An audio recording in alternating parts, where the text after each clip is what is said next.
porque dele e por meio dele e para ele são todas as coisas. A ele, pois, a glória eternamente. Amém. Meus irmãos, graça, misericórdia e paz da parte de Deus, nosso Pai e do nosso Senhor Jesus Cristo. Eu quero convidá-los a abrirem a sua Bíblia e ainda em espírito de adoração, com alegria e graça no coração, e dispostos a ouvir, a crer e a obedecer. Quero convidá-los a abrirem em Atos capítulo 14, lembrando que, na verdade, informando aqueles que nos visitam, que nós estamos expondo o livro de Atos desde o capítulo 1, Atos que mostra o Espírito Santo, que procede do Pai e do Filho, que podemos chamar Espírito de Cristo, atos desse Espírito de Cristo por meio da sua igreja, Cristo tendo sido exaltado, tendo encerrado o seu ministério na fase terrena, no seu estado de humilhação, ele ressuscita, ele é assunto aos céus, ele é entronizado à destra de Deus, e a partir de então, Cristo inaugura o seu ministério celestial, por meio do qual ele vai fazer avançar o seu reino, colocando todos os seus inimigos debaixo dos seus pés. Ele fará isto por meio da sua igreja, dos seus discípulos. E ele fará isto derramando o seu Espírito. Ele fez isso derramando o seu Espírito sobre a igreja, no dia de Pentecostes, para habitar para sempre na sua igreja. E é por meio desse Espírito que a igreja avança proclamando o Evangelho. E nós chegamos ao capítulo 14, e eu quero tratar do tema da providência como serva da graça. A providência como serva da graça. Esse é um termo reconhecido pelos reformadores. Nós vamos entender em que sentido a providência divina é serva da sua graça. Nós leremos então Atos capítulo 14. Nós leremos até o verso 7, mas eu quero tratar de todo o capítulo 14. Em Icônio, Paulo e Barnabé entraram juntos na sinagoga judaica e falaram de tal modo que veio a crer grande multidão, tanto de judeus como de gregos. Mas os judeus incrédulos incitaram e irritaram os ânimos dos gentios contra os irmãos. Entretanto, demoraram-se ali muito tempo, falando ousadamente no Senhor, o qual confirmava a palavra da sua graça, concedendo que por mão deles se fizessem sinais e prodígios. Mas dividiu-se o povo da cidade. Uns eram pelos judeus, outros pelos apóstolos.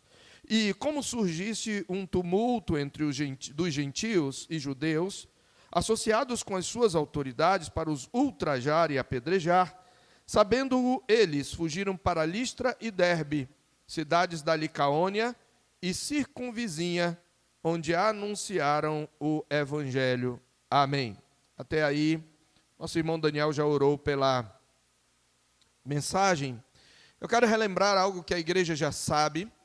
A doutrina da providência de Deus nos é conhecida, ela nos é apresentada na nossa confissão de fé, e a providência de Deus pode ser definida como aquele ato divino pelo qual Deus sustenta, governa, dirige e dispõe todas as suas criaturas, desde a menor até a maior. Significa que Deus não apenas criou todas as coisas, mas o Senhor Deus se mantém envolvido com a sua criação, embora separado dela, ele dirige a sua criação, ele governa, e nem mesmo o pecado impede a ação da providência de Deus. Vários estudiosos bíblicos, vários servos de Deus trataram desde a reforma, na verdade, desde os primeiros, como João Crisóstomo, Próspero de Aquitânia, Teodoreto de Cirro. Vários pais da igreja trataram sobre a providência, e assim também os reformadores. Tomás de Aquino mesmo, um teólogo conhecido da escolástica, declarou que todas as coisas estão sujeitas à providência divina, não apenas em termos gerais, mas até mesmo em suas próprias peculiaridades, aquilo que é detalhe das coisas criadas e da história. Todas as coisas que existem, de uma maneira ou de outra, são necessariamente dirigidas por Deus para um determinado fim. Ulrico Zwingli, o reformador de Genebra, ele, anterior até a Calvino, afirmou que a providência é o governo contínuo e imutável de todas as coisas do universo e o seu controle. Deus livremente supre tudo em todas as coisas, pois uma vez que ele não tem necessidade de nada, ele é rico em todas as coisas, portanto é impossível ele se esgotar e se exaurir ou se cansar em dar e regozija-se em dar. Em suas institutas, João Calvino escreveu 3 capítulos sobre a doutrina da providência, e ele declara que é insensível e improdutivo pensar em Deus como um criador que abandona a criação à própria sorte. Calvino afirmou que Deus é regente e mantenedor eterno, sustenta, alimenta e cuida de tudo o que ele fez, até mesmo o menor pardal. E ele acrescenta que Deus de tal maneira controla cada acontecimento, todos eles de tal forma que isso tudo provém do plano que ele estabeleceu. E esse Deus, ele sustenta todas as coisas de uma forma que nada foge ao seu controle, seja a grama, a chuva, a seca, os anos frutíferos, os anos estéreis, a carne e a própria bebida, a saúde, a enfermidade, as riquezas e a pobreza, sim, todas as coisas acontecem não por acaso, mas pela sua mão paterna. O Catecismo de Heidelberg, importante documento reformado, ele traz uma pergunta, sua pergunta 28, qual é a vantagem de sabermos que Deus criou todas as coisas e que, mediante sua providência, ainda as sustém? E a resposta é para que tenhamos, primeiro, paciência na adversidade. Entender a doutrina da providência nos dá paciência na adversidade, nos momentos de sofrimento. Segundo, para que tenhamos gratidão na prosperidade. Saber da providência de Deus nos livra de achar que o que nós desfrutamos é mérito nosso, é fruto, em primeiro lugar, do nosso trabalho. E que em todas as coisas que nos sobrevenham, continua a resposta, depositemos em nosso Deus e Pai, fiel, nossa firme confiança de que nada nos separará do seu amor, visto que todas as criaturas estão de tal maneira em sua mão, que sem a vontade divina, elas não podem nem mesmo se mexer. Deus possui, então, uma providência absoluta ou resoluta, por meio da qual ele cuida das coisas e as conduz para que resultem em sua glória. Assim disse William Ames, puritano, comentando o Catecismo de Heidelberg. Então, meus irmãos, nós precisamos entender que a doutrina da providência tem uma implicação profundamente prática.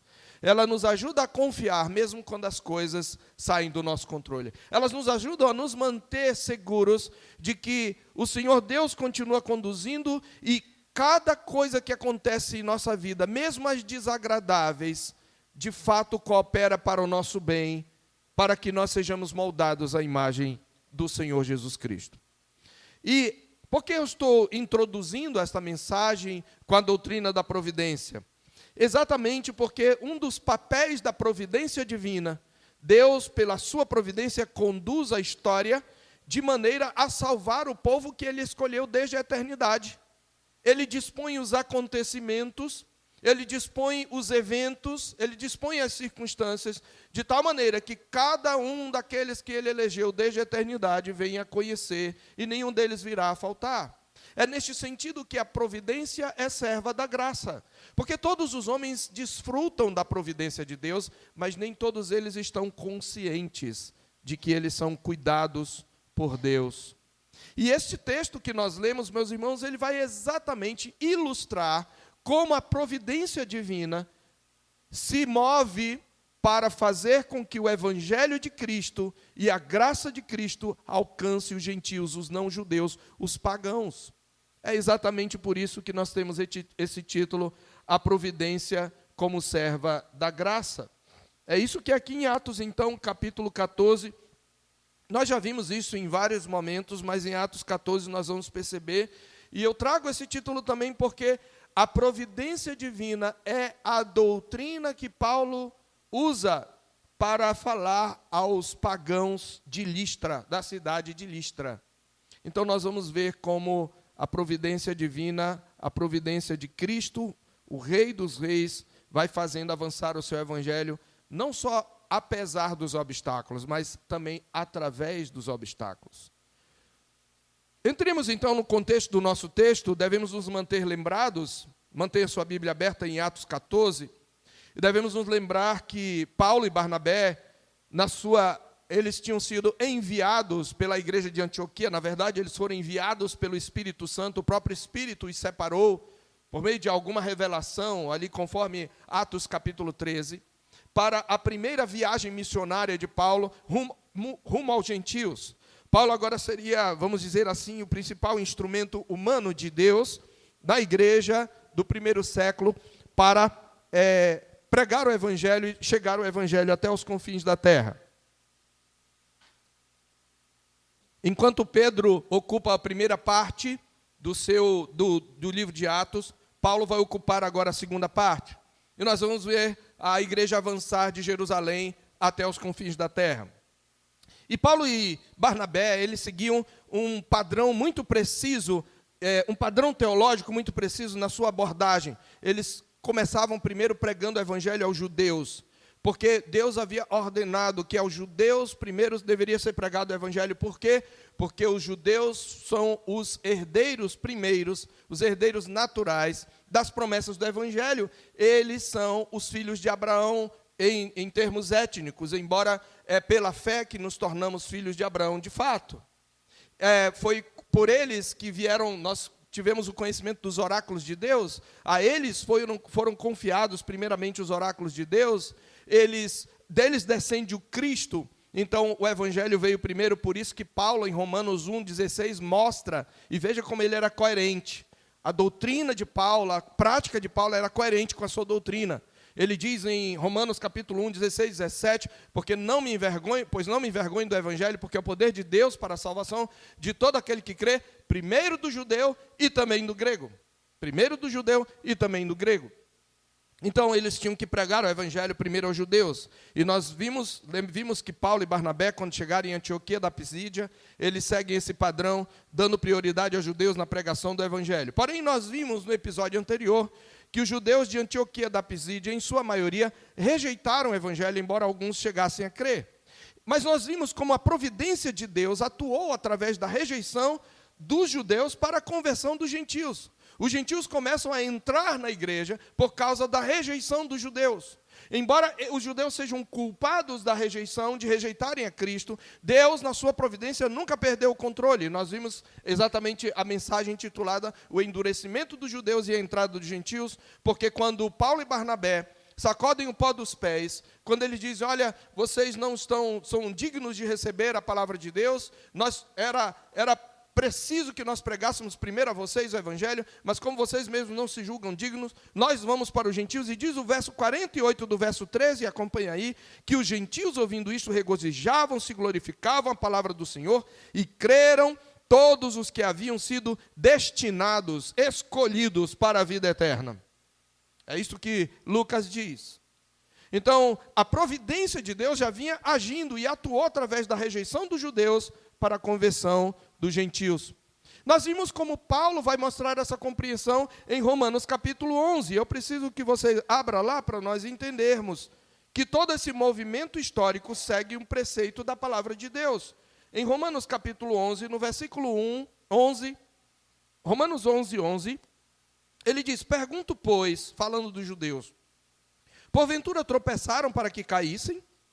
De modo nenhum, mas pela sua transgressão veio a salvação aos gentios para pô-los em ciúmes, para criar um ciúme, um zelo da parte deles. Então, Paulo, eu deixo a coisa nesse ponto, ele claramente mostra como a providência de Deus está no controle de todas as coisas. E com base nesse episódio que vimos da mensagem anterior, nós aprendemos que nós devemos pregar de modo que tanto o conteúdo como o método da nossa pregação seja uma exposição fiel das Escrituras e do padrão bíblico. Até o método deve ser guiado pela Bíblia. Porém, o contexto deve ser considerado. Nós devemos considerar os ouvintes a quem estamos pregando e pregar de acordo com a compreensão deles. Nós vimos também que o anúncio do Evangelho envolve proclamar os atributos de Deus, porque o Evangelho é para levar as pessoas ao conhecimento de Deus. E o conhecimento de Deus nos vem por meio de Jesus Cristo. Ele é a revelação de Deus. E o texto que acabamos de ler, meus irmãos, nos mostra o desfecho, a parte final dessa primeira viagem missionária de Paulo. E nele nós podemos ver que a obra missionária, ela envolve muita luta, muita oposição e muito sofrimento. Satanás não descansa, ele vai tentar fazer o máximo para impedir o avanço do reino de Cristo. Contudo, isto não se constitui um obstáculo para o nosso Senhor. Pelo contrário, nós temos visto, e aqui vamos ver mais uma vez, que a soberana providência do Rei das Nações faz, na verdade, tudo cooperar para o avanço do seu reino. E desse modo, meus irmãos, a obra missionária é sempre uma obra triunfante. A obra de pregar Jesus é sempre uma obra triunfante, porque Cristo sempre faz avançar o seu reino pela proclamação do seu evangelho no poder do Espírito Santo. A obra missionária é uma saga de muitas batalhas e bênçãos. E aqui em Icônio e Listra, observe que eles vão de Antioquia da Pisídia para Icônio e Listra. E nós vemos, mais uma vez, um exemplo de como Paulo prega, sempre seguindo o padrão bíblico de prioridade, porém de modo adequado ao contexto. E isso é especialmente mais claro na cidade de Listra, como nós veremos, cujo contexto é totalmente pagão, onde há pouca influência judaica aparente. E embora Barnabé e Paulo não tenham conseguido pregar uma mensagem completa em Listra, devido à entusiasmada reação idólatra dos ouvintes, nós podemos ver como Paulo ressalta aqui os atributos de Deus, distinguindo-o dos ídolos e confrontando assim a idolatria reinante na cidade de Listra. Então eu quero expor essa mensagem, a providência como serva da graça, dividindo-a exatamente nas suas duas grandes cenas, ou melhor, três grandes cenas. Você tem, em primeiro lugar, a chegada do Evangelho em Icônio, essa primeira parte da nossa mensagem. Em segundo lugar, você tem a chegada do Evangelho em Listra. E, em terceiro lugar, você tem o fim da viagem missionária com um relatório de viagem. Então, pensemos um pouco, reflitamos um pouco na chegada no Evangelho em Icônio, mas eu quero que você acompanhe comigo, não se deixe distrair, e que você pense em como a providência de Deus ela vai atuando. Eu preciso que você entenda uma coisa. Providência é distinta da soberania. A soberania de Deus é o seu absoluto controle e governo sobre todas as coisas. A providência são exatamente os atos desse Deus soberano através dos acontecimentos, os atos específicos. Então, a providência é a soberania em execução, certo? Então, pensemos um pouco, vejamos como o Evangelho chegou na cidade de Icônio. Veja que no versículo 50 do capítulo 13, diz que os judeus lá de Antioquia da Pisídia instigaram as mulheres piedosas de alta posição e os principais da cidade, e levantaram perseguição contra Paulo e Barnabé, expulsando-os do seu território. Eles foram expulsos ali. E estes, sacudindo contra eles o pó dos pés, partiram para Icônio. E os discípulos, porém, transbordavam de alegria e do Espírito Santo. Eles deixaram uma igreja ali. Mesmo com a perseguição, mesmo com a oposição, eles têm que fugir, mas a igreja foi plantada ali, naquela cidade de Antioquia da Pisídia, e a igreja transbordava de alegria e transbordava do Espírito Santo, ainda que o governo local tivesse se colocado contra por instigação dos judeus. E então eles chegam em Icônio, e observe que eles chegam lá, e como era de costume, eles entram juntos na sinagoga, e eles começam a falar do Evangelho, lembrando que a sinagoga era aquele centro de educação, instrução e de culto judaico que floresceu no período interbíblico, quando o templo foi destruído. Eles não tinham como adorar, como sacrificar, porque só podia ser no templo, e eles foram dispersos pelas nações, desde os assírios, o reino do norte, e Nabucodonosor, no reino do sul, os dispersou, e nos lugares onde os judeus eles passaram a habitar, eles então criaram grandes centros, que eram as sinagogas, e ali a palavra sinagoga vem do grego, na verdade a palavra sinagogue significa um lugar onde as pessoas se reúnem, é o equivalente de igreja, é como se fosse uma igreja do judaísmo. E todos os sábados eles estudavam as Escrituras, então Paulo e Barnabé usam esse expediente para proclamar a Cristo, porque é a partir das Escrituras que eles proclamavam a Cristo. Para a gente entender um pouquinho, precisamos conhecer um pouco a cidade de Icônio. Icônio era uma colônia romana que foi fundada pelos romanos por volta de 25 a.C. Ela era uma importante cidade da região da Frígia, na Ásia Menor, atual Turquia. E essa cidade ela fazia parte da província romana da Galácia. Isso aqui é importante para o que nós vamos falar mais na frente. Ela fazia parte da grande província da Galácia, ela possuía um governo municipal próprio, com certa autonomia, e era uma cidade autenticamente romana. A sua população ela se caracterizava por uma rica diversidade étnica, com gregos, romanos, judeus e frígios, que eram os habitantes nativos da região, habitando ali juntos sem, eu não vou dizer sem nenhum conflito, mas que eles conseguiam conviver ali. Icônio era uma espécie de centro comercial e artístico, com muita influência da cultura grega, porém com uma forte presença judaica. E essa presença judaica foi um instrumento da providência de Deus, tema principal da nossa mensagem, para que ali os cristãos pudessem chegar nas sinagogas e pregar o evangelho. Muitos gentios já tinham sido preparados com um estudo da lei e das Escrituras, e eles podiam aplicar as Escrituras a Cristo, e é por isso que foi daí que os primeiros gentios começaram a se converter.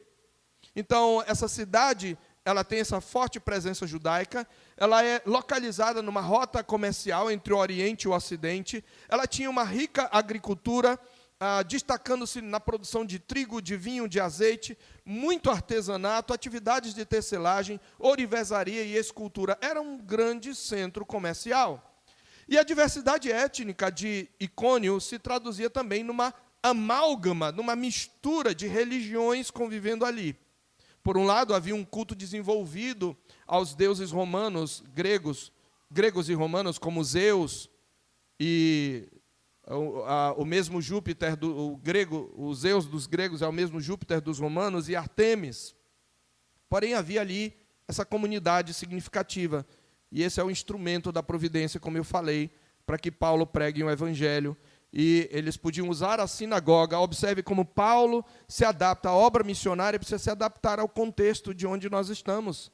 Então, ele usava a sinagoga, lugar onde as Escrituras eram lidas e pregadas, como ponto de contato para a evangelização. E nesse texto, Lucas não nos diz o conteúdo da pregação de Paulo. Por quê?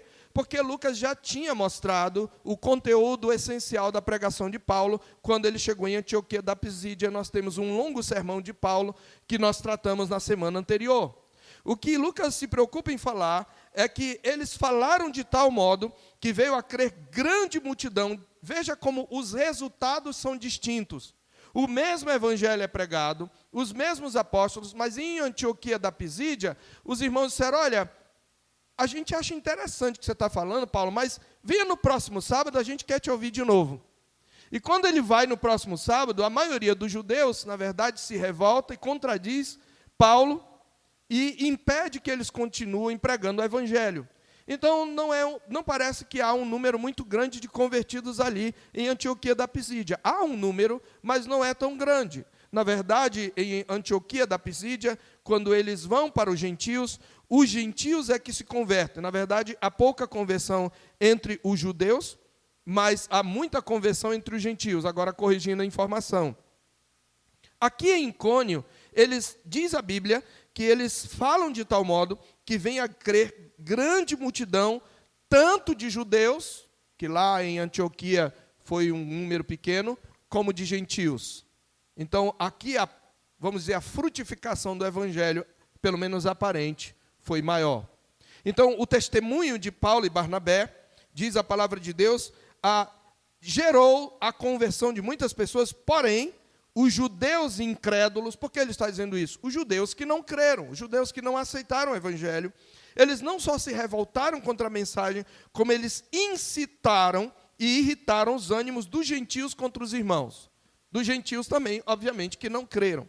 eles começaram então a perseguir, e diz que mesmo assim, qual é a reação do povo? Você tem de um lado, então, Paulo prega, vamos dizer assim, como um primeiro momento, o testemunho é dado, né? A pregação é realizada. Qual é a reação do povo? Por um lado, a aceitação de grande número de pessoas. Por outro lado, nós temos uma certa divisão e uma conspiração. E, por fim, uma perseguição. Veja que mesmo que muitos tenham sido incitados contra eles, no verso 3, Paulo e Barnabé não arredam pé dali, entretanto demoraram-se ali muito tempo, falando ousadamente no Senhor, o qual confirmava a palavra da sua graça, concedendo que por mão deles se fizessem sinais e prodígios.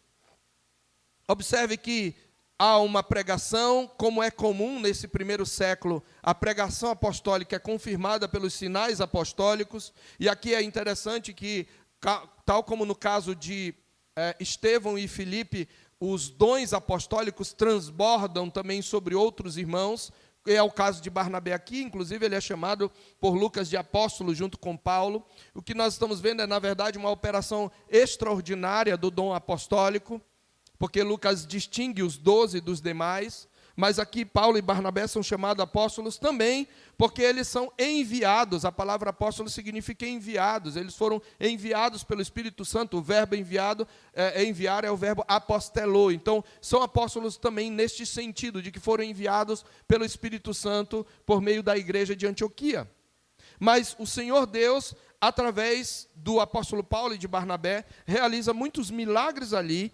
Diz a Bíblia que o Senhor confirmava a palavra da sua graça, concedendo que por mão deles se fizessem sinais e prodígios. Porém, os sinais e prodígios não necessariamente, observe aí, aumentaram a frutificação. Não aumentaram o número de conversões. Pelo contrário, depois desse período de sinais e prodígios com pregação, dividiu-se o povo da cidade. Uns eram pelos judeus, outros pelos apóstolos. Então, houve aqui aceitação, houve divisão e depois houve conspiração. E como surgisse um tumulto dos gentios e judeus, associados com as suas autoridades, para os ultrajar e apedrejar, sabendo eles, fugiram para Listra e Derbe, cidades da Licaônia e circunvizinhas. Então você vai ver que a confusão que eles causam na cidade, por causa do evangelho, é tão grande que até as autoridades são envolvidas. Há uma pressão política para se perseguir Paulo e Barnabé. Veja que, associados já com a autoridade, há uma conspiração que vai crescendo. Os judeus, invejosos dessa atração que Paulo e Barnabé exercem sobre as pessoas, e o evangelho, na verdade, é Cristo que está atraindo, eles começam a instigar alguns gentios. Depois diz a Bíblia que eles vão até as autoridades e eles instigam as autoridades para os ultrajar e apedrejar. O que é ultrajar? Ultrajar é você maltratar publicamente, que envolve maus tratos e também humilhação. Então, o alvo deles era expô-los publicamente, humilhá-los publicamente, maltratá-los publicamente, para fazer barrar o evangelho. Então, observe aí, em Icônio você tem testemunho dado, testemunho confirmado pelos sinais e prodígios, e a reação do povo, muitos se convertem, mas outros revoltados instigam os demais incrédulos, e há uma divisão na cidade. Metade da cidade é favorável. Veja que o evangelho se espalha na cidade, metade é favorável, outra metade não, e a metade que não é favorável consegue cooptar as autoridades contra o evangelho de Cristo e contra os seus apóstolos, forçando-os a fugirem. Qual é a atitude dos apóstolos aqui? Primeiro, nós vimos nos apóstolos uma ousadia, porque diz o verso 3 que mesmo eles já tendo pessoas perseguindo, demoraram-se ali muito tempo, falando ousadamente no Senhor. Eles falaram com ousadia, eles não se acovardaram, porque, meus irmãos, quando somos perseguidos, quando somos proibidos de pregar o evangelho, nós devemos continuar falando com ousadia, porque antes importa obedecer a Deus do que aos homens, como o apóstolo Pedro falou diante do Sinédrio. Nós precisamos ousadamente falar do Evangelho, mesmo quando as pessoas, de alguma maneira, se opõem a ele. Eles também demonstram persistência na evangelização, mas eles são sábios para se retirar estrategicamente quando é necessário. E essa é uma sabedoria que temos que ter. Nos lugares onde o Evangelho hoje é proibido, há muitas situações em que a perseguição de tal maneira se intensifica que os missionários são escoados. Nós temos uma missionária de quem somos parceiros no Oriente Médio, os irmãos conhecem, uma filha na fé, e a igreja parceira dessa missionária, ela está no Oriente Médio se preparando para alcançar um povo que é chamado não engajado, um povo onde não tem nenhum lugar, nenhuma presença cristã. E faz parte da missão que a enviou, a missão Pioneiros, o preparo, eles têm que levantar um recurso para que ela tem que ter um fundo, vamos dizer assim, financeiro, para que, em caso de necessidade, ela seja evadida do local. Os nossos irmãos missionário FJ, né, Francisco José, também dos quais a igreja é parceira, juntamente com a Neilane e seus filhos, recentemente, numa crise política que houve em Moçambique, tiveram que ser deslocados para a África do Sul, que é um país vizinho. Então, muitas vezes é preciso uma retirada estratégica, quando a perseguição se acirra. Mas isto não significa covardia. É porque o alvo desses missionários é que eles continuem vivos para que continuem pregando. E então, por isso, Paulo e Barnabé, estrategicamente, eles se retirem. Mas eu quero que você observe um ato da providência divina, que é o nosso principal foco aqui. Deus usa a perseguição para fazer com que Paulo e Barnabé prosseguissem para outra cidade. Eles já tinham pregado e muitos já tinham se convertido. Já haviam plantado uma igreja aqui. E diz o texto que eles ficaram muito tempo no verso 3. E eles só saíram por causa da perseguição. Então, me parece que o Senhor Deus usa o mesmo expediente que usou nos primeiros capítulos de Atos, com a igreja de Jerusalém, que precisou da perseguição para se espalhar para Samaria e então prosseguir até os confins da terra.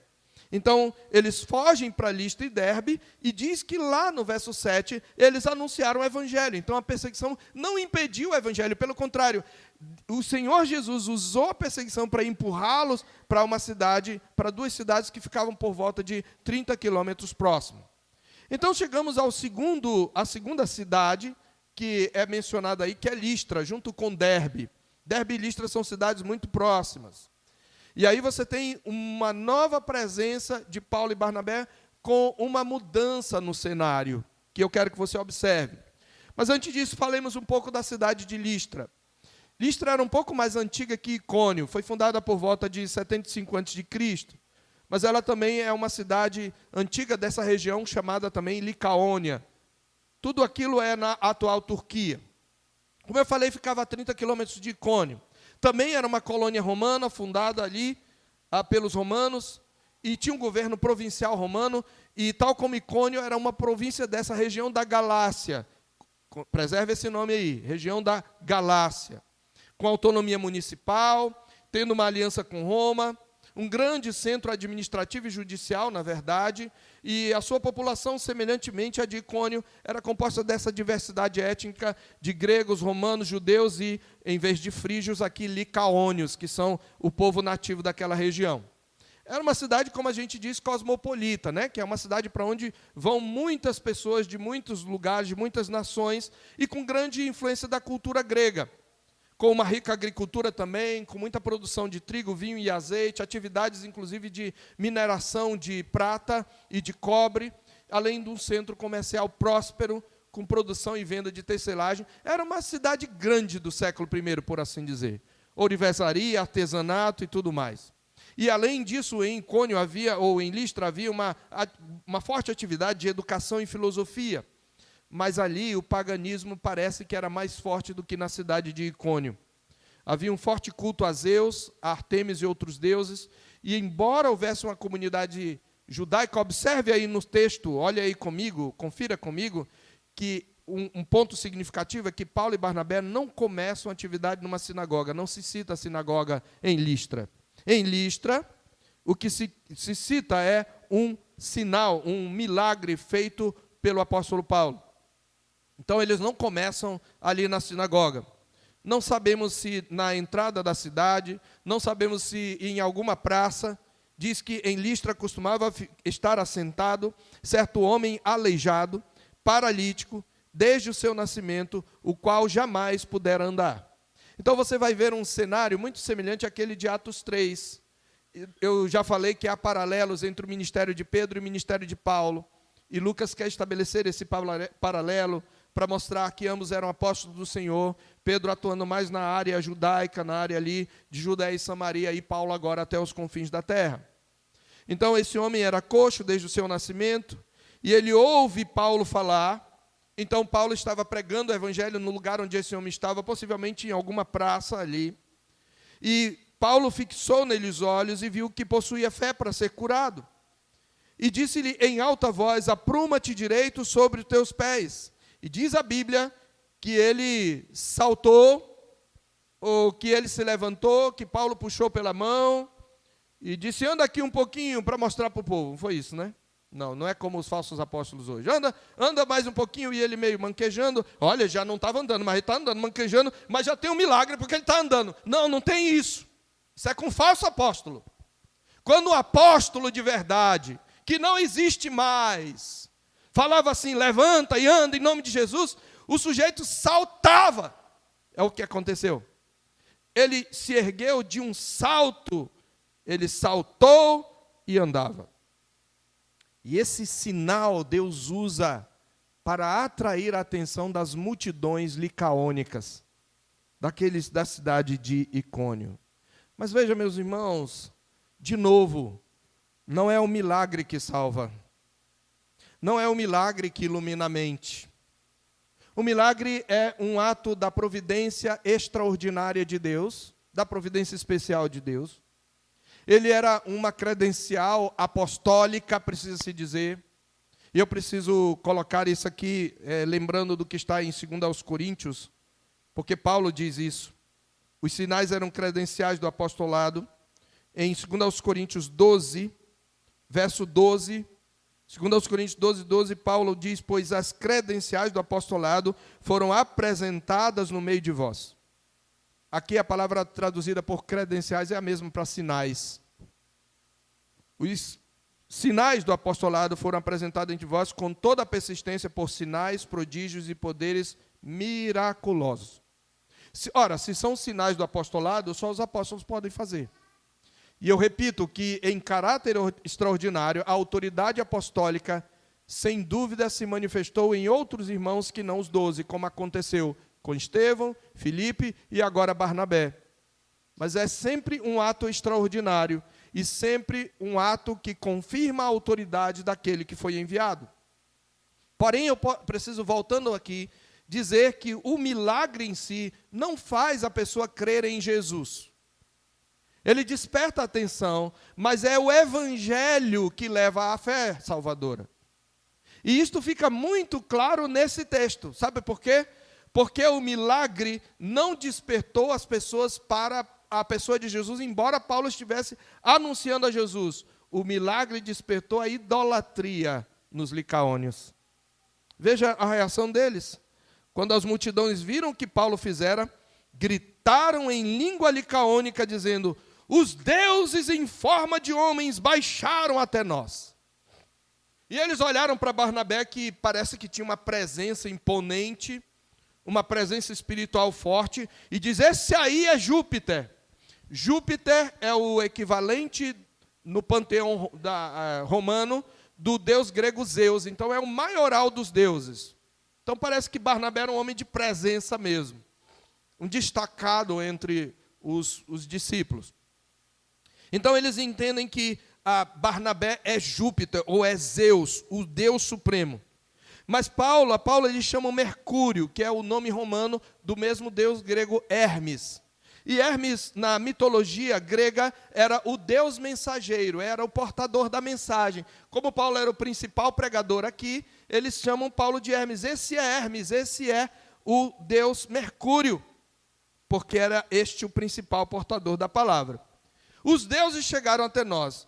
Diz o Dr. Russell Shedd, já que está com o Senhor, que em Listra havia uma lenda que no passado desta cidade, os deuses em forma humana baixaram até os licaônios, mas eles não deram ouvidos a esses deuses. E por causa disso, os deuses enviaram uma praga que matou muitas pessoas na cidade. Havia essa lenda na cidade de Listra.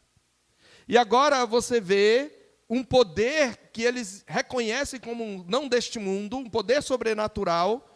Então, parece que o que eles pensam é, não vamos cometer o mesmo erro de novo. Então, chama o sacerdote de Júpiter ali. Vamos oferecer um sacrifício antes que eles fiquem irados conosco. E é por isso que o sacerdote de Júpiter, cujo templo, havia um templo a Zeus, que é o mesmo Júpiter, cujo templo estava em frente da cidade, trazendo para junto das portas touros e grinaldas, trazendo véus e touros queria sacrificar juntamente com as multidões. Não parece que Paulo conhecesse a língua licaônica. Paulo certamente falava o grego, com certeza, era cidadão romano. Mas Paulo e Barnabé conseguem entender o que está acontecendo, porque as pessoas devem estar se ajoelhando, falando, alvoroçadas, e o sacerdote todo paramentado chega com touros, e ele percebe que eles querem cultuá-lo, querem prestar culto a ele. Então, a reação é culto aos apóstolos e não culto a Cristo. E o que os apóstolos fazem? Diz a Bíblia, no verso 14, qual é a resposta deles? Indignação.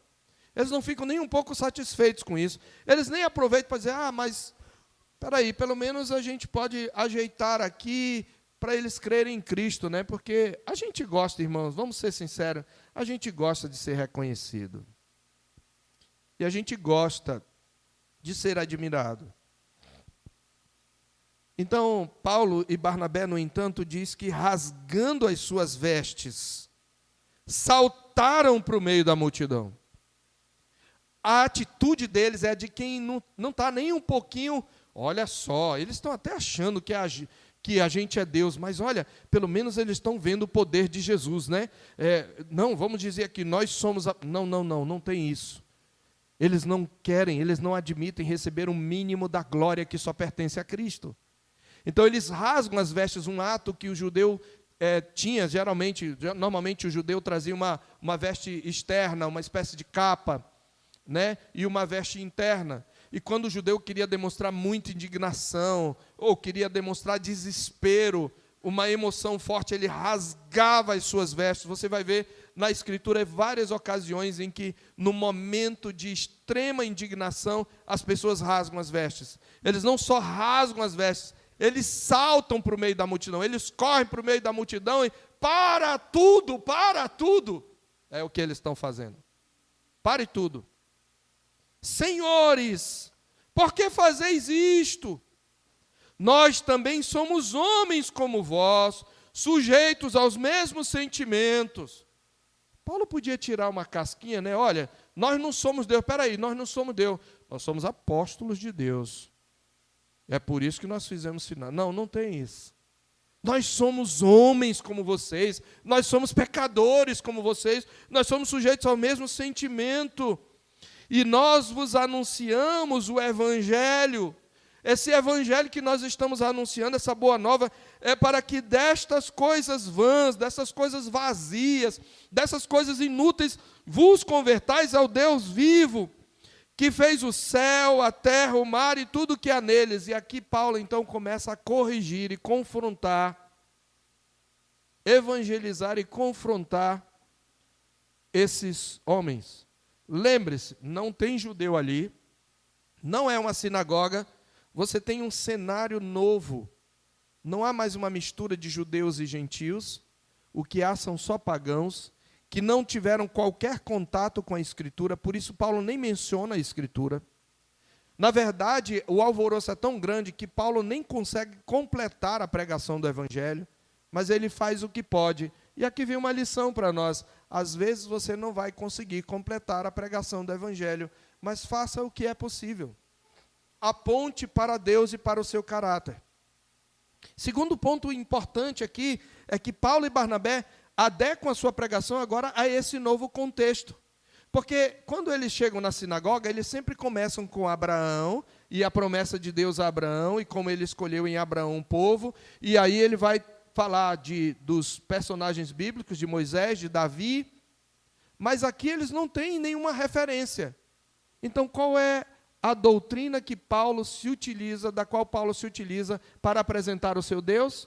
A doutrina da providência. Porque todo homem, toda mulher tem uma experiência com a providência de Deus. Porque a providência de Deus se manifesta nos eventos naturais. Veja o que ele diz. Nós nos anunciamos o Evangelho para que dessas coisas vazias, que é a idolatria, vos convertais ao Deus vivo. Ele os chama conversão. E por que ele chama Deus vivo? Porque eles adoravam ídolos, deuses mortos. Eles adoravam um pedaço de pau e de pedra, ou talvez de ouro. E ele está dizendo, olha, nós estamos apresentando um Deus que não é morto. A pregação completa de Paulo a um povo pagão, nós vamos ver em Atos 17, se o Senhor Deus permitir. Porque ali você tem o sermão completo ao povo de Atenas. Ali ele apresenta Jesus, ele chega a apresentar Jesus. Aqui não, ele apenas confronta a idolatria deles, ele apresenta um Deus diferente, dizendo, o meu Deus é o Deus vivo. E não só isso, é o Deus que fez o céu, a terra, o mar e tudo o que há neles. Por que ele está dizendo? Então veja, ele está apresentando de novo os atributos de Deus. Nós falamos que lá em Antioquia da Pisídia ele apresentou os atributos de Deus, mas aqui ele apresenta outros atributos. Ele é o Criador. E por que isso é importante? Porque os gregos, em geral, não criam que o Ser Supremo criou a matéria, porque para os gregos a matéria é má e o mundo espiritual é bom. A alma é superior à matéria. Então, para os gregos, em geral, se alguém criou alguma coisa, foi algum tipo de Deus de segunda classe, em termos materiais. Mas Paulo está corrigindo essa visão pagã e dizendo, o verdadeiro Deus, ele criou os céus e a terra, ele criou a matéria e o espírito, ele criou o mar e tudo que há neles, ele é criador. E não só isso, ele traz agora, no verso 16, o qual nas gerações passadas permitiu que todos os povos andassem nos seus próprios caminhos, porque Deus não anunciou a sua mensagem a todos os povos, exceto depois da ressurreição de Jesus. Porque só depois da obra de Jesus completa que o Evangelho pode se espalhar a todas as nações. Na Velha Aliança, no Velho Testamento, apenas alguns gentios, como um prelúdio, se converteram, mas o povo de Deus estava mais circunscrito aos judeus. E Paulo, ele está conhecendo, ele sabe dessa história da salvação, ele está dizendo, nas gerações passadas, esse Deus que eu estou anunciando a vocês, que é o mesmo que criou tudo que vocês veem, ele permitiu que todos os povos andassem nos seus próprios caminhos, mas ele não abandonou a sua criação. Aí ele entra com a doutrina da providência, verso 17. Contudo, não se deixou ficar sem testemunho de si mesmo, fazendo o bem. Como que Deus fez o bem? E aí Paulo aponta para a experiência deles, dando-vos do céu chuvas e estações frutíferas, enchendo o vosso coração de fartura e alegria. De onde vem a chuva que beneficia a lavoura do agricultor crente e do ímpio? De Deus. De onde vêm as estações frutíferas? De Deus e da sua providência. De onde vem a alegria? Não é da cerveja que você tomou. Não. A alegria vem de Deus. É por isso que às vezes você toma cerveja e ainda fica triste, no outro dia ainda fica com ressaca e arrependido da coisa que você fez antes. A alegria, toda experiência de prazer vem de Deus. É isso que ele está dizendo. Então veja aqui um exemplo de como nós podemos abordar alguém que não conhece as Escrituras. Você pode falar, olha, Deus tem testemunhado a você, sabe como? Ele tem lhe dado saúde. Esse emprego que você tem foi Deus que deu. A sua respiração é Deus quem dá. Quando você tem alegria, isso vem de Deus. Deus é a fonte de todas as coisas. Então, Paulo ele está usando a doutrina da providência, partindo da experiência dos seus ouvintes, porque eles não conheciam a Escritura, mas eles conheciam a chuva. Paulo está usando a revelação geral ou natural para apontar a revelação especial. Então eles conheciam a chuva, eles conheciam a agricultura. E por que Paulo também está dizendo isso? Porque eles atribuíam a fertilidade da terra aos seus deuses. Eles atribuíam a chuva aos seus deuses. Eles atribuíam a alegria aos seus deuses. Eles, por exemplo, festejavam em honra de Baco, deus do vinho, em honra de Afrodite, deusa do amor, e mais outros tantos. Paulo está dizendo, isso não é desses deuses, isso vem do Deus vivo que criou os céus e a terra. Ele está pregando o evangelho, mas ele não consegue a atenção deles, porque diz que dizendo isto, foi ainda com dificuldade que impediram as multidões de lhes oferecerem sacrifícios. Talvez Paulo tenha agido até fisicamente para impedir os sacrifícios. Então não houve aparentes frutos ali, pelo contrário, a cena seguinte, ainda em Listra, é a de perseguição e apedrejamento. Observe aí que além dos pagãos não se converterem, sobrevieram, porém, judeus de Antioquia, da Pisídia e Icônio, e instigando as multidões e apedrejando a Paulo, arrastaram-no para fora da cidade, dando-o como morto. Eles pegaram Paulo, arrastaram e apedrejaram. Porém, houve um milagre aqui. Rodeando-o, porém, os discípulos, levantou-se e entrou na cidade, e no dia seguinte partiu com Barnabé para Derbe. Voltou para Derbe, a cidade vizinha. Há um milagre aqui, mas eu quero que você preste atenção numa coisa. Talvez você possa pensar, mas se eu for pregar o evangelho de Deus, me garantir que se eu for apedrejado eu não vou morrer, está tudo bem. Você precisa levar um monte de pedrada, como Paulo levou, para você entender. Deus não fez Paulo ficar dormente, não, irmãos. Paulo levou pedrada até possivelmente desmaiar. Lucas não diz se ele morreu ou não, mas era para ter morrido, porque apedrejamento era uma forma de condenação. E não era pedrinha qualquer, um seixinho qualquer. Ele levou pedradas e foi ferido até cair no chão e dado como morto. A pregação do evangelho muitas vezes envolve sofrimento e dor. Mas era a vontade de Deus continuar usando Paulo, e ele só iria morrer quando Deus assim o quisesse. Aliás, ele haveria de morrer numa prisão, como ele fala em 2 Timóteo, é a última carta que ele escreve antes de morrer. Mas o que eles fazem? Eles voltam para Listra, Icônio e Antioquia. E você tem a última cena desse episódio. Qual é a atitude dos apóstolos? Há uma cura notável. A reação do povo é um culto idólatra aos apóstolos.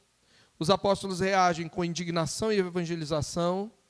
Há uma oposição dos judeus com instigação e apedrejamento. Mas há uma ação de Deus na cura miraculosa de Paulo.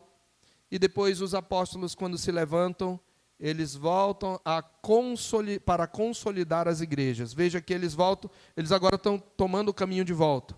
Voltaram para Listra e Icônio, verso 21, e Antioquia, fazendo o quê? Fortalecendo a alma dos discípulos, exortando-os a permanecer firmes na fé. E aqui um ponto muito importante que muitos crentes ignoram. E mostrando que através de muitas tribulações nos importa entrar no reino de Deus. Como é que eles encorajam? Eles dizem, olha, a vida cristã não é fácil. A salvação é pela graça, mas não é algo fácil.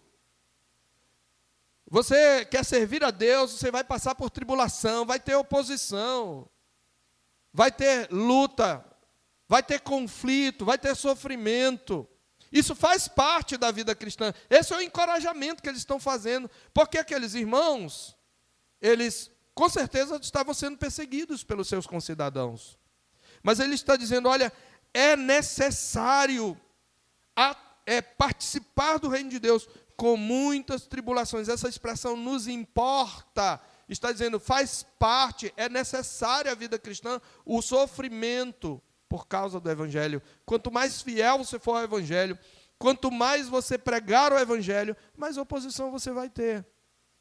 Mas através dessa tribulação, esse é o modo como a providência de Deus usa para moldar o teu caráter, para transformar você em imagem de Cristo, para desenvolver em você a perseverança, para levar as pessoas à conversão vendo a tua ousadia. Então, é necessário, a tribulação é necessária para a nossa vida. Eles então, diz a Bíblia, que atravessando a Pisídia de novo, diz que eles consolidam, encorajando os irmãos, mas eles consolidam também, ordenando uma liderança. Pela primeira vez nós vemos a eleição de presbíteros, aqui no verso 23, e promovendo-lhes em cada igreja a eleição de presbíteros. Depois de orar com jejuns, os encomendaram ao Senhor em quem haviam crido. Eles providenciaram pastores para essas igrejas. E diz que, tendo anunciado a palavra em Perge, desceram a Atália, dali navegaram para Antioquia agora da Síria, onde haviam sido recomendados a graça de Deus para a obra que já haviam cumprido. E ali chegados, reunida a igreja, esses missionários, então, prestam relatório de quantas coisas Deus fizera com eles e como abrir a porta aos gentios, e permaneceram não pouco tempo com os discípulos. Voltaram para a sua igreja, trouxeram um relatório, a igreja se regozijou, a primeira viagem missionária de Paulo está concluída com sucesso.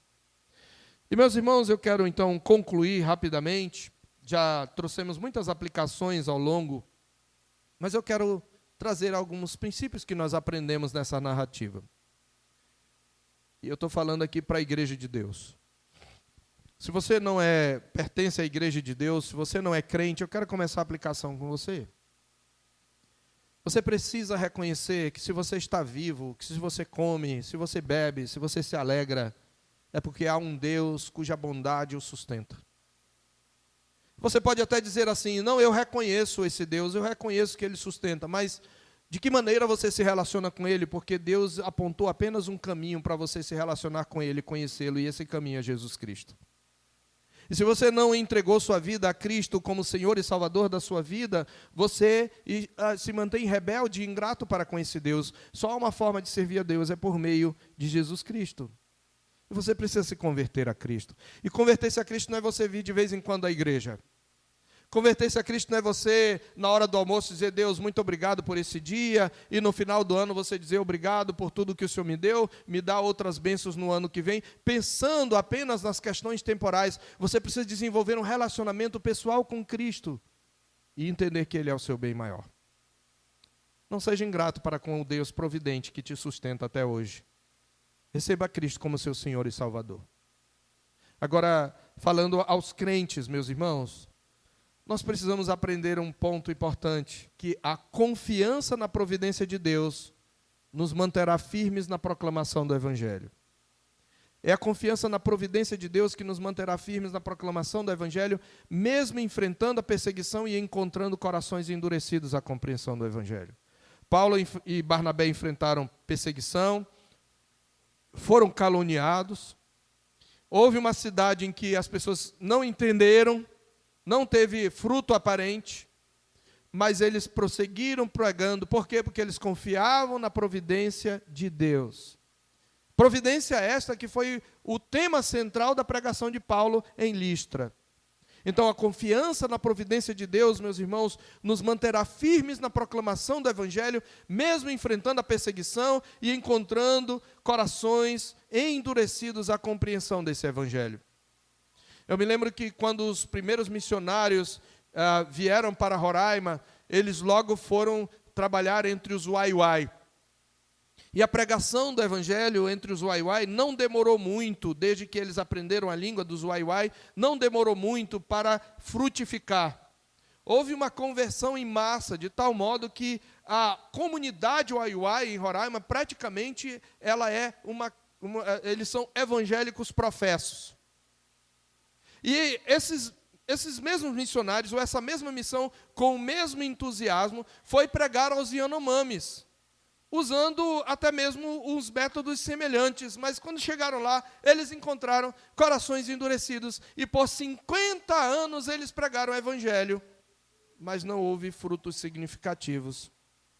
Mais ou menos 50 anos depois, já tem aí mais de 10 anos, os frutos do Evangelho começaram a brotar. E hoje podemos dizer que você tem uma igreja Yanomami, tem pastores Yanomami. Louvado seja o Senhor Deus por isso. A confiança na providência de Deus nos manterá firmes, meus irmãos.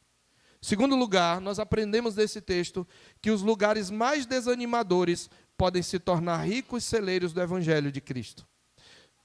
De novo, repetir a lição para quem está anotando. Os lugares mais desanimadores podem se tornar ricos celeiros do Evangelho de Cristo. Qual foi o lugar mais desanimador aqui? A cidade de Listra, né? Onde eles quiseram adorar Paulo, Paulo foi apedrejado, não parece ter tido muito fruto, mas eu quero que você preste atenção. Lembre que eu falei, Listra fazia parte da grande província da Galácia. Queria falar de dois fatos aqui posteriores. Primeiro, é em Listra que mais tarde Paulo vai achar um dos seus principais discípulos, um fruto do seu trabalho no Senhor, que não foi evangelizado por ele, mas por discípulos que ali ficaram. Aquele homem chamado Timóteo.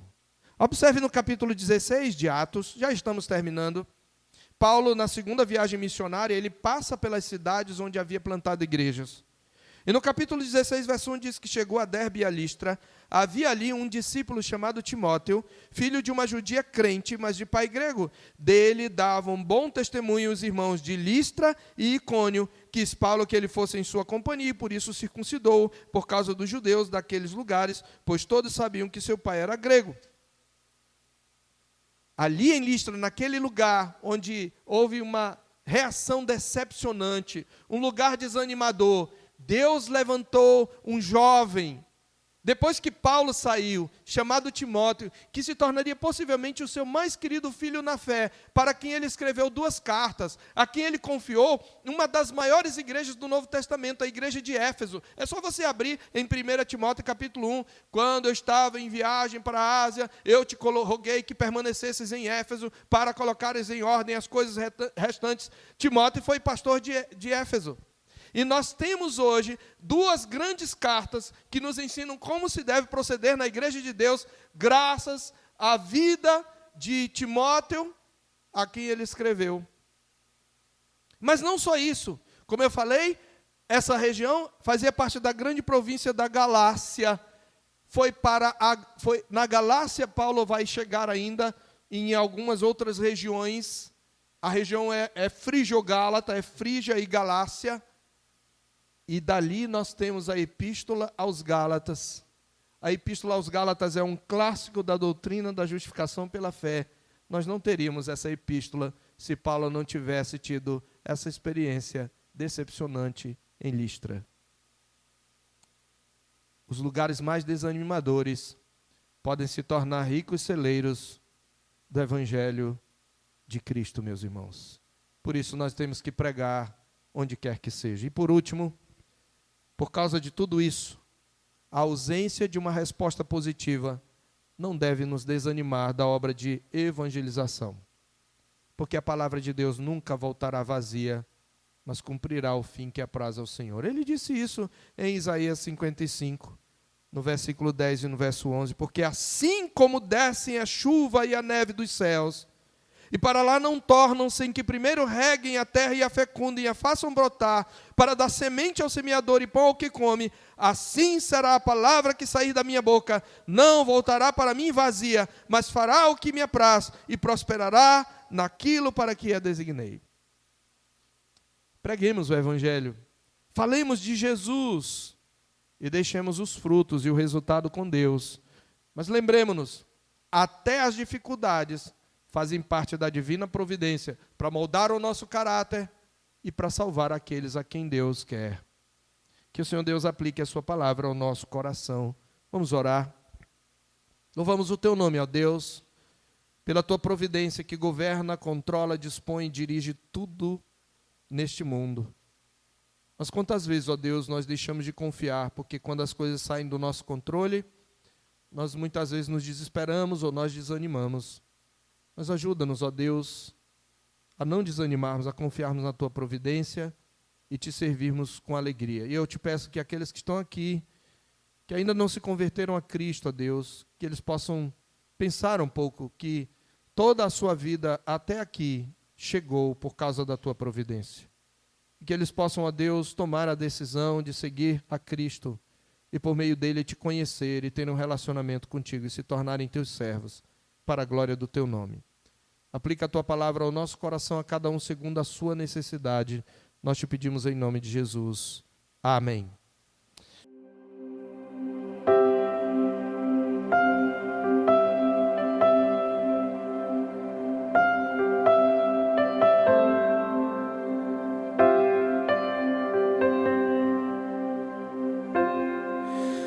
Tu és bem-vindo aqui.